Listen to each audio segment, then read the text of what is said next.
할렐루야. 살아계신 하나님, 오늘도 이 자리에 우리와 함께 하심을 믿습니다. 오늘날 이 시대는 어떤 인재를 찾고 있을까요? 우리 사회에서는 어떤 인재를 찾고 있고, 우리 자녀들이 취업하기를 갈망하는 기업체에서는 어떤 인재를 찾으려고 애를 쓰고 있을까요? 삼성그룹에서는 학벌 위주의 사회에서 학점 전공은 그 사람의 능력을 파악할 수 없다, 그렇게 결론을 내리고 사람을 찾는다고 합니다. 어떤 분이 인사 담당을 하는데 아주 뛰어나고 탁월해서 인터뷰를 했습니다. 어떻게 당신은 그렇게 좋은 인재를 발굴하고 찾고 그런 걸 잘합니까? 했더니 이렇게 대답을 했습니다. 부모님께서 성장하는 과정 속에 어떤 일을 하고자 할 때 한 번도 말린 적이 없답니다.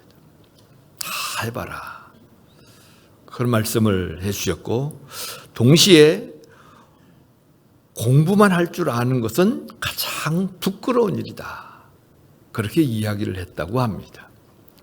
우리는 뭐만 시켜요? 공부만 열심히 시키죠. 근데 공부만 잘하고 다른 거 하나도 할 줄 모르면 제일 부끄러운 사람이다, 못난 사람이다, 이런 의미가 되죠. OECD 보고서에 의하면 미래 핵심 역량을 3가지로 정리해서 보고한 바가 있습니다. 그 3가지 역량의 첫 번째는 자립심입니다. 자립심이 있어야 된다. 우리 자녀들도 자립심 있는 이러한 사람을 키워가야 되죠. 늘 의존하고 의지하고 쫓아다니면서 도와줘, 해줘, 그러고 살면 얼마나 힘들겠어요. 두 번째로는 문제 해결 능력이라고 했습니다. 공부를 많이 하죠. 초등학교 6년, 중학교 3년, 고등학교 3년, 대학 4년, 더하면 대학원 코스까지 수많은 날들을 공부했는데 그 공부한 걸 응용해서 일을 해낼 수 있고 자유자재로 활용하고 쓸 수 있는 이런 능력을 갖춰야 된다는 것이죠. 세 번째로는 소통할 수 있는 능력이 필요하다고 그랬습니다. 우리 사회는 다양한 사람이 함께 살아요. 어린 사람, 청년, 중년, 장년, 노인들이 계시고, 부유한 사람, 부유치 못한 사람, 많이 배운 사람, 많이 배우지 못한 사람. 그것으로 끝나나요? 우리나라에도 수많은 외국인 노동자들이 들어와서 우리 주위에서 살고 있어요. 일하고 있고요. 또 북한에 있는 우리 동족이 탈북해서 우리나라에 들어와서 탈북민이라고 뭐라고 한다고 그랬는데 잊어버렸어요. 제 친구가 탈북민 사역을 아주 가까이 많이 하는데 그런 얘기를 해요. 탈북민들의 그 고충이 한국 사람은 소통이 잘 안 된다는 거예요. 거리감을 두고 조금 무시하는 경향이 있고, 그래서 굉장히 힘들다고 그런 하소연을 한다는 이야기를 최근에 들었어요. 누구를 만나든 소통을 잘할 수 있는 이러한 사람이 되어야 된다는 거예요. 전이요, 젊은이를 만나면 무슨 말하는지 잘 모르겠어요. 새로운 신조어가 얼마나 많이 나오는지 사전을 가 뭐 뒤져보든지 물어보든지 해야 알지, 저게 무슨 말이지? 그런 것이 종종 있어요. 소통이 자꾸 안 되어가는 쪽으로 간다는 의미이기도 합니다. 그러나 소통이 잘 되는 이러한 사람이 되어야 능력 있는 인재로서 활동할 수 있다 이거죠. 이런 사람 안에는 사고력이 많아요. 사고력이 깊어요. 이런 사람에게는 창의력이 있어요. 미국에서는 직원을 뽑을 때도요, 어느 대학 나가서 무엇 전공하고 학점이 어땠느냐, 그거 하나도 안 쓴대요. 자기 재능과 어떤 기여할 수 있는 이런 걸 쓰는데, 우리나라는 지금도 좋은 대학 나왔느냐 이걸 보지요. 그래서 우리는 숙자사자 서울 안에 있는 대학 좋은 대학 가라 그렇게 말하지만 시대가 바뀌고 있어요. 시대가 바뀌고 있는데 우리는 아직도 구시대에 젖어 살고 있다고 한다면 뒤처지는 이런 자리로 가게 될 거예요. 우리 자녀들은 다음 세대를 위하여 우리 자녀들은 어떻게 키워야 될 것인가를 고민해 봐야 돼요. 부모 세대 우리 장년층에서는 우리 교회의 일꾼들을 우리 차세대 일꾼들을 어떤 모습으로 키워갈 것인가 잘 통제해서 말 잘 듣는 사람이 아니라 정말로 사고 능력이 있고 창의력이 있고 시대가 요구하는 준비된 이러한 인재를 씌울 수 있도록 애를 써야 되고요. 우리 자신도 그런 사람이 되도록 애를 써야 됩니다. 오늘은 교회에 아주 굉장히 중요한 날이죠. 교회 2대 목사님을 청빙하기 위한 공동회의를 진행하는데 어떤 인물이 와서 교회를 이끌고 가는 이러한 자리에 서면 좋을까? 사회적으로 세상 속에 말하는 이런 영역을 결코 예면하거나 가볍게 볼 부분은 아니라 이런 생각을 합니다. 그럼에도 불구하고 성경을 통해서 우리에게 가르치는 아주 값진 말씀은 이보다 훨씬 더 뛰어나고 이보다 더 탁월하고 이보다 더 온전한 일꾼이 세워지는 그리고 일꾼이 어떤 일꾼 진짜 참된 복된 일꾼이고 지도자인가 또는 성도가 되어야 되는가 이런 부분을 명쾌하게 우리에게 가르쳐주고 있습니다. 오늘 본문에 있는 말씀은 요셉 이야기가 됩니다. 요셉 이야기인데 이대로 보면은 형통한 자가 되어 이런 표현이 있어요. 형통한 자가 되어 3절에도 형통이라는 단어가 있어요. 근데 두 단어의 의미가 좀 달라요. 2절에 나와 있는 형통한 자라는 그 말은 사람이라는 뜻과 번성하다, 번영이라는 이러한 뜻과 두 단어가 합하여 형통한 자 이렇게 표현된 거예요. 그래서 다른 말로 바꿔 말하면 번영의 사람 이런 뜻이에요. 번영하는 사람이다. 이 사람은 번영의 사람이다. 이런 의미예요. 3절에 나와 있는 형통하는 말은 일을 성취한다. 성공한다. 그런 의미예요. 그래서 앞에 있는 내용은 조금 다르죠. 번영의 사람이 되어지면 어떤 모습으로 그것이 드러나는가 하는 것을 오늘 본문 3절 위에서 쭉 우리에게 보여주고 있습니다. 그래서 그 내용을 좀 살펴보려고 해요. 3절에 보면 이렇게 말씀하고 있습니다. 하반절에 또 여호와께서 그의 범사에 형통하게 하심을 보았더라. 형통한 자는 범사에 형통하게 되는 힘이 있고 능력이 있어요. 범사라는 말은 모든 일이죠. 모든 일을 함에 있어 형통하다, 일을 성취한다, 일을 해낸다, 성공한다 그런 의미를 말씀해 주고 있습니다. 바로 범사에 형통한 이 열매가 있다는 말이죠. 또 4절에 보면 이렇게 말씀하고 있습니다. 요셉이 그의 주인에게 뭘 입었어요? 은혜를 입었다. 은혜가 뭐예요? 값없이 베풀어주는 호의가 은혜예요. 이 주인은 누구예요? 요셉의 주인이 보디발이죠. 보디발이 요셉을 사서 자기 종으로 삼았어요. 그런데 그 보디발이 요셉에게 은혜를 입혔다는 거예요. 은혜를 입도록 했다는 거예요. 이 보디발이 하나님을 알고 믿는 사람인가요? 안 믿는 사람이에요. 안 믿는 사람인데 곁에 같이 있을 때 자꾸 도와주는 이런 역할을 하게 된다는 것이죠. 형통한 자는 자꾸 다른 사람이 협력을 해줘요. 도와줘요. 예수 믿는 사람은 당연하고 안 믿는 사람들도 이웃에 같이 활동하고 섬기고 생활하는데 자꾸 도와줘요. 도와주려고 하는 마음이 있어요.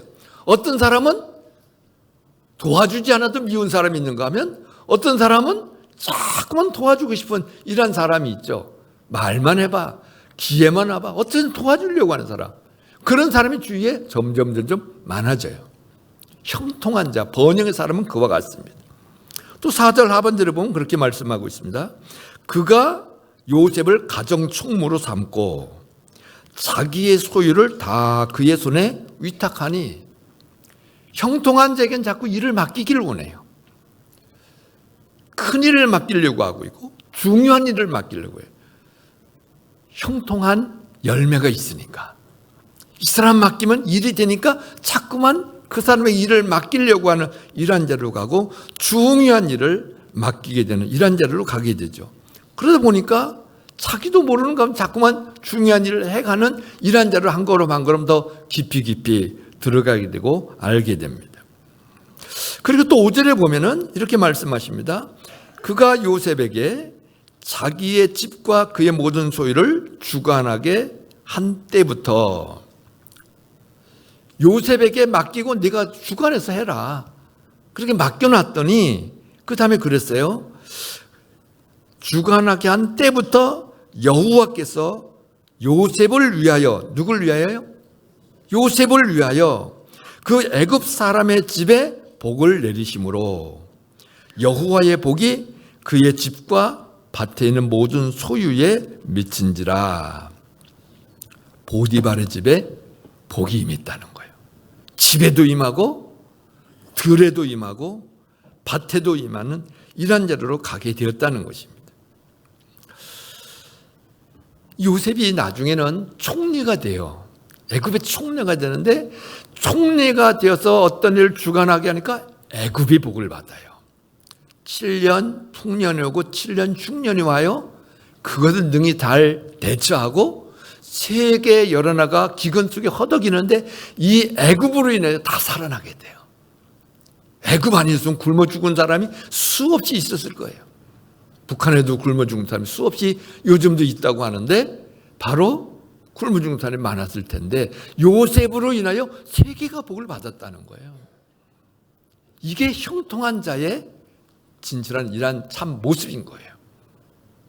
저와 여러분이 형통한 자가 된다면 저와 여러분의 가정이 복을 받고 형통할 줄 믿습니다. 뿐만 아니라 우리 자녀들도 복을 받을 것이고, 우리가 일하는 일터도 복을 받을 것이고, 우리 부천도 복을 받을 것이고, 나가서는 우리 대한민국도 복을 받는 줄 믿습니다. 우리 대한민국이 복되고 잘 되어지는 핵심적인 이유는 하나님이 복을 주셔서 그래요. 왜 하나님이 복을 주세요? 요셉으로 인하여. 바꾸어 우리에게 적용하면 신실하게 믿는 믿음의 사람을 인하여, 그를 위하여 나라가 굶지 않고 잘 살게 하시는 거예요. 우리가 주님을 잘 섬기며 그 은혜를 누리게 되면 우리만 아니라 우리나라까지도 잘 될 줄 믿습니다. 그러므로 형통한 자가 되어 살아간다는 것은 얼마나 파워가 있고 얼마나 능력이 있는가, 이것을 가르쳐 주시죠. 요즘은 교회에 대해 안티 세력들이 많아요. 비난하고 손가락질하는 사람 많아요. 주눅들지 마시기 바랍니다. 까불지 마. 그 말하면 욕하죠? 속으로 까불지 마. 나 없어봐라 너희들 쪽박차. 그러고 살아가야 돼요. 하나님의 백성을 위하여 이 땅에 복을 준다는 걸 우리는 확실히 알고 자부심을 가지고 어깨 펴고 비굴하지 말고, 살아계신 하나님이 우리 아버지인데 용기를 가지고 살아가야 돼요. 그리고 또 요셉은 6절에 보니까 그렇게 말씀하고 있습니다. 하반절에 요셉은 용모가 빼어나고 아름답더라. 굉장히 미남이었던 것 같아요. 우리 자매님들 보면은 우리 신랑도 저렇게 멋진 미남이었으면 좋겠다, 그럴 사람이 있을 줄도 모르겠는데, 요셉은 참 용모가 빼어나고 아름답다, 미남이었다. 남자 아닙니까? 근데 남자인데도 아름답다고 표현했어요. 그게 얼마나 미남이면 그렇게 표현했나 이런 생각해 보니까 얼굴 모양만 보고 이렇게 표현하고 있나? 그렇게 질문하니까 아니라는 생각이 들어요. 하나님이 만드셨는데 독특하죠? 못난 이가 어디 있어요? 우리 생각에 예쁘다, 멋있다, 미남이다 그런 말 하는 것이죠. 진짜 중요한 건 저는 성품이라고 생각해요. 그 속에서 우러나는 인격, 성품, 그 품성, 품위 이런 것이 존중할 만한 너무나 덕이 있는 아름다운 그것을 요셉을 통하여 드러내 보여주고 있다는 사실이죠. 그러니까 요셉을 참 아름답다 이런 표현을 하는 것이죠. 여러분도 다 아름다우십니다. 은혜가 원래 가슴에 가득 차 있는 사람은 아름다워요. 얼굴에 밝은 구김살이 없는 밝음이 확 살아납니다. 생동감이 있어요. 은혜 속에 거하는 사람은. 형통한 자 바로 이런 모습으로 드러난다. 이게 오늘 본문에서 우리에게 가르쳐 주는 거예요. 형통한 자는 누가 되어야 되는가? 저와 여러분이 다 되어야 돼요. 그럼 이런 말 하시는 분이 있어요. 목사님, 내 형편을 잘 몰라서 그래요. 지금 얼마나 어려운지 아세요? 하루하루 지나는 게 정말로 목숨 걸고 살아가요. 이 어려운 때에 형통한 자가 뭐예요? 지금 당장 생존하기도 어려운데 이렇게 말씀하실런지 몰라요. 그래서 다시 보면 1절에 요셉의 형편을 거기 보여주고 있어요. 요셉이 이끌려 애굽에 내려가매 바로의 신하 친위 대장 애굽 사람 보디발이 그를 그리로 데려간 이스마엘 사람의 손에서 요셉을 사니라. 요셉의 신분과 처지 어떤 처지예요? 종이에요, 종. 노예예요, 노예. 그 전에는 어떤 상황이었어요? 아버지 사랑 독차지하면서 사랑받으며 집안에서 살았어요. 아주 힘 있는 집안에서. 그런데 하루아침에 형의 시기와 질투 때문에 죽임을 당하려다가 팔려서 노예가 된 거예요. 한순간에. 얼마나 기가 막힌 일이에요.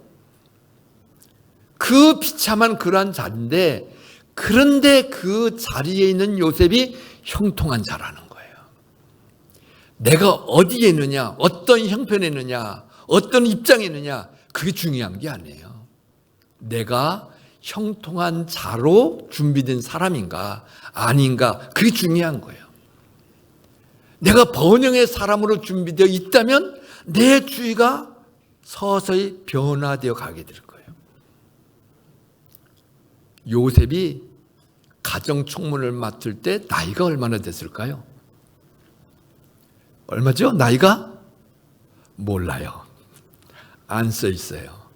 그러나 이거는 알 수 있어요. 요셉이 형들의 미움받아 팔려갈 때 나이가 17살. 애굽의 총리가 됐을 때 나이가 얼마예요? 30. 그러면 그 기간 요셉이 종사하며 어려움을 지냈던 기간이 13년. 이 보디발이 요셉을 사와가지고 일을 시키며 부려먹는데 그 다음날 너 잘하니까 총무해라 그랬을까요? 하루아침에 그러진 않았을 거예요. 지켜보고 열매를 보고 결과를 보고 성품을 보고 지켜보고 몇 년 지나다가 그게 몇 년인지는 알지 못하지만 20대에 접어들어서 가정총무가 되지 않았겠나. 30에 나라의 총리가 고 나라의 전체를 통치하고 왔는데 타고난 사람을 잘 준비시켜서 우리나라 대통령도 30에 갖다 세워놔도 멋지지 않을까 이런 생각도 해봅니다. 준비된 사람을 우리가 찾아낼 수 있다면 말이죠. 그래서 나이도 어린데 형통한 자가 되어 이 큰 일을 맡아서 하는 이러한 자리에 들어갔음을 보게 됩니다. 이제 중요한 것은 요셉은 어떻게 형통한 자가 되는 게 이게 진짜 핵심이죠. 여러분들이 마음에 더 관심을 두기 위해서 형통한 자가 제목을 붙이긴 했는데 진짜 더 중요한 그 앞에 있는 얘기예요. 어떻게 해서 형통한 자가 되느냐. 2절 3절 한번 우리 같이 읽어보겠습니다. 시작. 여호와께서 함께 하심으로 그의 주인 애굽 사람의 집에 있으니 그의 주인이 여호와께서 그와 함께 하심을 보며 또 여호와께서 그의 범사에 형통하게 하심을 보았더라. 아멘. 요셉이 형통하게 된 비결은 여호와께서 형통하게 하셨기 때문에 그래요. 요셉이 번영의 사람이라고 말한 핵심적인 이유는 여호와께서 그와 함께 하심으로 그래요. 지금도 여호와께서 아무개와 함께 하시면 그는 형통한 자가 되는 줄 믿습니다. 낙심하지 마세요. 나 가진 것도 없고 소유한 거 없고 능력 없고 재능 없고 다 천차만별 다 괜찮아요. 핵심은 여호와께서 함께 하시면 형통한 자가 되고, 여호와께서 함께하지 않으면 수없이 공부했고 수많은 걸 연구했고 수많은 걸 단련해서 기술을 가지고 자격증 가지고 있고 그래도 안 돼요. 어떤 사람은 사업을 하는데 그만큼 능력과 탁월함이 없는데 해도 안 돼요. 근데 어떤 사람은 그런 게 별로 없는데도 해도 성취하는 사람이 있어요. 우리가 일하는 가운데서 어떤 자리에 가보면 누구도 해보고 여기도 해보고 여기서 누가 봐서 장사했고 누가 봐서 사업했고 그런데 계속 안 돼. 그래서 우리도 그거 하면 안 돼. 그렇게 생각하면 안 돼요. 다른 사람은 다 안 돼도 주님이 함께하는 사람이 하면 될 줄 믿습니다. 이게 성경의 비밀이에요. 여호와께서 함께 하심에 형통한 자가 되었다. 그래서 우리의 초점은 형통한 열매를 보고 쫓아갈 게 아니라 여호와께서 함께 하시는 이유가 뭘까? 그럼 어떤 사람은 함께 하시고 어떤 사람은 함께 안 하시는가? 그걸 찾아서 그걸 파헤치고 그걸 붙잡아야 돼요. 어떤 사람에게 함께 하시는가? 기본적으로 본래 하나님께서는 사람과 함께 하시려고 만드셨어요. 에덴 동산에 아담과 하와를 빚으시고 다듬으시고 만드셔서 살아가도록 하실 때 함께 하시기 위해서 만드신 거예요. 배척하고 저쪽 쫓아내고 잘하나 못하나 보기 위해서 만드신 게 아니라 함께 하시려고 만드셨다. 이걸 잊으면 안 돼요. 기본 하나님의 마음은 우리와 함께 하시기를 원한다. 그런데 어느 때 하나님이 함께 하지 않으시는가? 기본적으로 이런 부분을 이해하고 가셔야 돼요. 함께 하신다는 말 속에 관계적인 측면에서 예수 믿으면 함께 하십니다. 예수를 주라 고백하고 영접하면 성령이 우리 안에 들어오셔서 내주하시며 함께 하십니다. 그런 의미에서 예수 믿는 모든 사람에게는 하나님이 함께 하십니다. 그것이 기초가 되어서 하나 더 나가서 살아가는 삶의 현장에서 일하고 활동하는 그 현장에 주님이 개입하시고 함께 하시는 그 함께 하심이 있어요. 오늘 본문에서 말하는 이 요셉의 형통한 자라고 할 때 그 형통은 하나님이 함께 하셔서 번성케 되고 번영케 되는 이런 의미예요. 그 말이 이해가 잘 되셔야 돼요. 예를 들게요. 사울이라고 하는 이스라엘 왕이 있어요. 하나님이 세우셨어요. 그런데 그가 하나님이 함께 하셔 번성하고 잘하다가 어느 때부터 하나님이 함께 하지 않으시겠다고 했어요. 어느 때부터 하나님이 함께 하지 않으신다고 그랬죠? 불순종할 때. 불순종하니까 하나님이 함께 하지 않으시겠다는 거예요. 유명한 말을 사무엘이 남겼죠? 이 사울 왕이나요? 순종이 제사보다 낫다. 그 말씀을 가르쳐 주셨어요. 그래서 하나님이 함께하지 않는 사람은 죄를 짓는 사람이에요. 불순종이 죄죠. 죄 안에 다 들어있어요. 우상을 숭배하면 하나님이 함께하지 않아요. 이스라엘 백성들이 윤리적으로 도덕적으로 경제적으로 치명적인 어떤 약점이 있고 문제가 생겨서 나라가 어려웠던 게 아니에요. 구약시대. 그들에게 있는 제일 큰 문제는 우상을 숭배하는 거예요. 그래서 하나님이 그렇게 진노하시고 애적을 갖다 붙이는 일을 그렇게 많이 하셨던 거예요. 우상 숭배. 공부하셨죠? 우상에 대해서. 칼빈이 그런 말을 했다고 그래요. 우리 마음은 우상 제조기다. 기회가 되고 틈만 나면 우상 만들어 하나님 몰아내고 갖다 무언가를 세우는 우상 제조기. 신약시대에 사도 바울은 그런 말을 했습니다. 탐심 곧 우상 숭배다. 그래서 우상 숭배하면 하나님이 일하시질 않아요. 개입을 안 하세요. 너 멋대로 해봐. 우상 숭배하는 사람, 이런 사람들과 함께하지 않으십니다.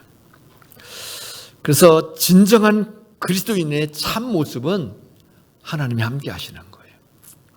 출애굽기 33장 16절 이렇게 말씀하십니다. 나와 주의 백성이 주의 목전에 은총 입은 줄을 무엇으로 알리까?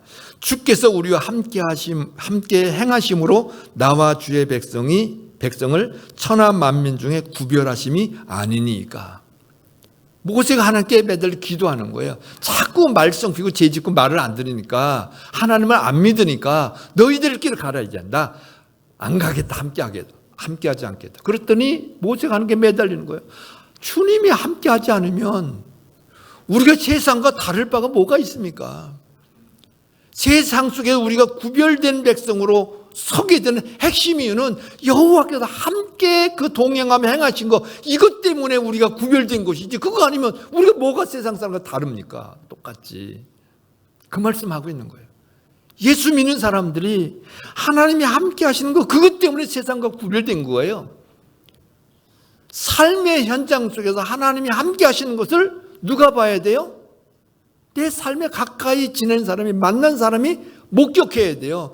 요셉을 보디발이 보니까 여호와께서 함께하는 걸 보았고 또 일도 형통하게 했다. 그래서 총무로 삼은 거예요.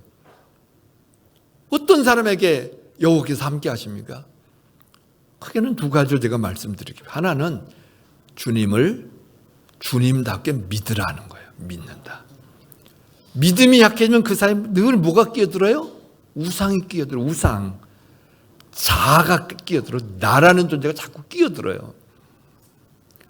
그래서 주님을 신뢰한 믿음이 흔들리지 않고 언제나 살아계신 하나님, 우리를 구원하신 예수님이 최고고 성령님이 주인으로 나를 다스린다. 이 고백과 더불어 믿음이 늘 있어야 돼요. 두 번째로는 사랑이 주님이 함께 하시는 비결이에요. 십계명의 핵심이 하나님 사랑하고 이웃 사랑하라는 것이라고 말씀해 주시죠. 사랑할 때 주님이 함께 하시는 거예요. 하나님은 우리를 사랑하시기 위해서, 사랑하는 관계 속에 거하도록 하기 위하여 우리를 지으신 거예요. 사랑 안에는 어떤 내용이 있느냐? 나의 계명을 가지고 지키는 자라야 나를 사랑하는 자니, 말씀을 잘 듣고 말씀을 잘 청종하는 이런 자리로 가는 사람이 사랑하는 사람이에요. 그래서 여러분이 말씀을 잘 가까이 하고 들으려고 하고 이해하려고 하고 깨달으려고 하고 묵상한 자를 자꾸 가셔야 돼요. 그런데 때로는 그 부분이 잘 안 될 때도 없잖아 있어요. 그러나 우리는 언제나 말씀을 가까이 하고 말씀을 청종하려는 몸부림이 우리는 늘 있어야 돼요. 그런 사람과 하나님이 함께 하시는 거예요. 신명기 28장 우리가 너무 좋아하고 잘하는 말씀이죠. 1절부터 14절에 있는 말씀을 보면은, 내가 네 하나님 여호와의 말씀을 삼가 듣고 내가 오늘 네게 명령하는 그의 모든 명령을 지켜 행하면 네 하나님 여호와께서 너를 세계 모든 민족 위에 뛰어나게 하실 것이라. 답을 주시고 계세요. 말씀을 잘 듣고 청종하면 세계 모든 민족 위에 뛰어나게, 네가 네 하나님 여호와의 말씀을 청종하면 이 모든 복이 네게 임하며 네게 이르리니 성읍에서도 복을 받고 들에서도 복을 받고 자녀, 토지, 소산, 짐승, 새끼 복을 받고 떡반죽 그릇 들어가도 나가도 복을 받고 적이 오면 한 길로 왔다 일곱 길로 도망가게 될 것이고 하는 모든 일마다 복을 주리라. 그 말씀이 쭉 14절까지 다 기록되어 있어요. 15절부터 길게는 말씀을 청종하지 않고 예면하고 제멋대로 살면 생각하기도 끔찍한 모든 내용이 너에게 임한다. 그걸 말씀하고 있어요. 바로 이 들어가도 나가도 복을 받는 이 내용, 요셉에 대한 내용과 똑같지 않습니까? 내용이 이 신명기 28장은 또 구체도 내용을 더 많이 기록한 거고, 요셉의 내용 오늘 본문은 그걸 좀 압축해서 잘 됐다 간단하게 이렇게 말을 할 뿐이지, 말씀을 가까이 하고 말씀을 청종하고자 애를 쓰는 자리로 갈 때 그때 하나님이 함께 하십니다. 또 하나는 진짜로 말씀을 깨닫게 되고 알게 되면 뒤따라 나오는 것이 있어요. 그게 뭐냐면 기도예요. 왜 말씀을 밝히 알면 기도로 가는가? 그 이유를 알아야 되는데, 말씀을 깨달으면 말씀을 청종해야 되잖아요. 진짜 말씀대로 청종하려고 하면 잘 돼요, 안 돼요? 말씀을 순종해 보려고 하면 순종이 잘 돼요, 안 돼요? 안 돼요. 아니, 못 돼요. 해보려고 해도 안 돼요. 그래서 우리는 늘 이런 말 하죠. 마음은 머리로되 육신이 약해가지고 어쩔 수 없었어요. 하소연하지만 어떤 말씀도 제대로 깨닫고 순종하려고 하면 감당이 안 돼요. 내 힘으로는 살아낼 수가 없다는 것을 경험하게 돼요. 그러면 어디로 가요? 하나님 앞에 가서, 하나님 너무 좋은 말씀 주셨는데, 너무 완벽한 이런 원리 원칙 삶의 원리 주셨는데 해보려니까 능력이 안 돼요. 감당이 안 돼요. 그래서 뭐예요? 제게 능력을 주세요. 이 말씀 지킬 수 있는 능력을 주세요. 이 말씀을 실행할 수 있는 힘을 내게 공급해 주세요. 복음을 전하 들어서 내가 알긴 아는데 전도할 능력이 없어요. 위로부터 능력이 임하시면 권능을 받고 증인이 되리라. 원리가 그런 거예요. 그래서 말씀을 제대로 깨닫고 그 다음은 하나님 이 말씀대로 살 수 있도록 이끌어 주세요. 기도로 가는 거예요. 말씀은 잘 아는데 기도가 없다. 그 사람은 말씀의 껍데기만 알고 있는 사람이에요. 말씀을 경험치 못한 사람은 어린아이예요. 그래서 기도 속에는 하나님의 능력을 구하는 기도가 있는 거예요. 여호와께서 이같이 말씀하셨느니라. 그래도 이스라엘 족속이 이같이 자기들에게 이루어 주시기를 내게 구하여야 할지라. 구하여야 말씀도 성취되고 이루어지는 자리로 가게 되어져요. 여호와께서는 자기에게 간구하는 모든 자, 곧 진실하게 간구하는 모든 자에게 가까이 하시는도다. 하나님의 묵시를 밝히 하는 이 스가랴에 사는 날에 하나님을 구하였고, 저가 여호와를 구할 동안에는 하나님이 형통케 하셨더라. 말씀을 밝히 하는 사람과 가까이 있었어요. 이 우시야 왕에 대한 이야기인데, 말씀을 밝히 하는 우시야와 가까이 있으니까 무엇을 주로 알게 되었을까요? 하나님의 뜻, 하나님의 의도 자꾸 이해하게 되고 알게 되는 거죠. 말씀을 밝히 하는 사람 곁에 있다 보니까. 그러면 그걸 가지고 여호와께 구했다는 거예요. 구할 동안에는 형통했다. 이런 말씀을 밝히 하는 사람과 가까이 하시기 바랍니다. 그게 내게 복이에요. 그래서 말씀을 누가 제일 밝히 알죠? 우리 장로님이 잘 아시죠. 권사님도 잘 아시고. 이제 보편적으로 일반적으로는 목회자가 늘 성경을 연구하고 공부하니까 잘 알지요. 그런 의미에서 목회자와 가까이 하는 사람이 이제 하나님이 함께 하시는 은혜를 더 많이 누릴 가능성이 많이 있는 것이죠.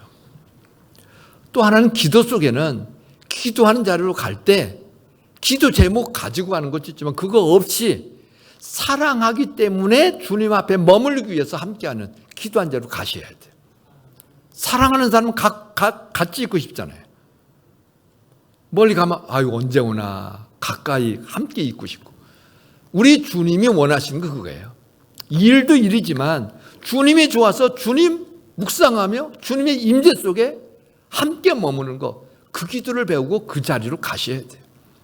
하나님 임재 속에 머무르고 하나님과 함께하는 기도가, 그게 기도인 거예요.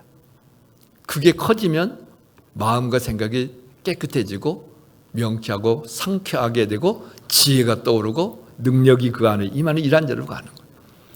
하나님이 함께하는 또 하나는 사명을 따라 사는 거예요.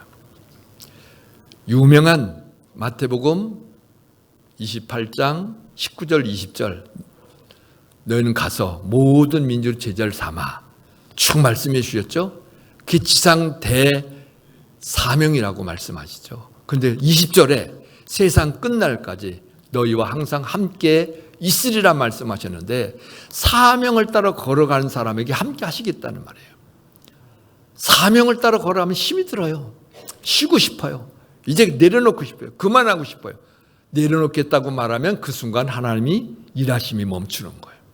사명을 따라 내 주님 앞에 부름받는 그날까지 사명을 따라 살아가리라 하면 하나님 함께 하시는 거예요. 그 안에서 우리는 뭘 발견해요?